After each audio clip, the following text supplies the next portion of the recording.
આગળ વાત કરીએ બોટાદની તો બોટાદમાં બિલ્ડરના ઘરે અસામાજિક તત્વોએ પથ્થરમારો કર્યો। 2 આરોપી વિરુદ્ધ નામજોગ પોલીસ સ્ટેશનમાં ફરિયાદ નોંધાઈ। તો પરિવારે બોટાદ ટાઉન પોલીસ સ્ટેશનમાં ફરિયાદ નોંધાવી છે। તો બોટાદમાં બિલ્ડરના ઘરે અસામાજિક તત્વો દ્વારા પથ્થરમારો કરવામાં આવ્યો। 24 કલાકમાં 4 વાર બિલ્ડરના ઘર ઉપર પથ્થરમારાની ઘટના। તો ઘટનાને પગલે બિલ્ડરના પરિવારમાં ભયનો માહોલ જોવા મળી રહ્યો છે। આપને જણાવી દઈએ કે બોટાદના બિલ્ડર હિતેશ ગોરેચાના ઘરે અસામાજિક તત્વોએ પથ્થરમારો કર્યો હતો। જાવેદ કુરેશી અને હેમુ મકવાણા સહિત અન્ય અજાણ્યા ઇસમો દ્વારા પથ્થરમારો કરાતા પરિવારે બોટાદ ટાઉન પોલીસ સ્ટેશનમાં ફરિયાદ નોંધાવી।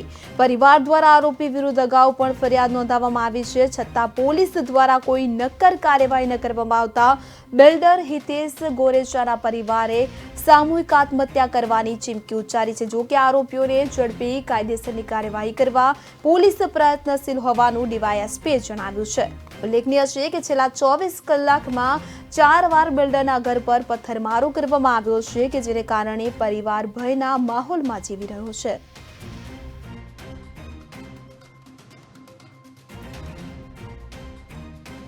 આ સિવાય આરોપીઓ વિરુદ્ધ 2023માં તથા ત્યારબાદ 2024માં ગુના દાખલ કરવામાં આવેલા છે। તે તમામ ગુનાઓમાં આરોપીઓને ધરપકડ કરી અને તેમના જે પણ કાયદેકીય જામીન છે તે લેવામાં આવેલ છે।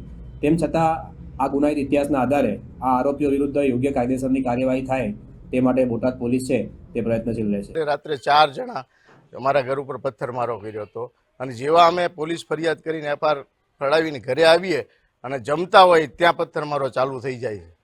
આવું 4 દિવસથી 4 વાર પથ્થરમારો થયો।